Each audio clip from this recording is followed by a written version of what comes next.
गोंदिया जिल्ह्यातील तिरोडा शहरात सज्जन वार्डातील रेल्वे स्टेशनच्या मागील परिसरात महेंद्र क्षीरसागर यांच्या घराच्या समोर दिनांक 22ला रात्री 10 वाजेच्या दरम्यान कुत्र्यांचा कळप घुबडाला मारताना दिसले।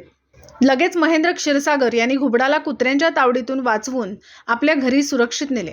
एव्हरग्रीन सोशल असोसिएशन यांना संपर्क साधून त्या घुबडाला झालेल्या दुखापतीचे उपचार करून वनपरिक्षेत्र कार्यालय तिरोडाच्या ताब्यात दिले। यावेळी संस्थेचे सदस्य सुबोध बैस, हरीश रहेकवार, राजा कारेकर, मनीष तारे सर्व सदस्य उपस्थित होते। अमरदीप बडगे, गोंदिया प्रतिनिधी। दिवसभरातील घडामोडींचा आढावा घेण्यासाठी पाहत रहा N24 मराठी न्यूज चॅनल।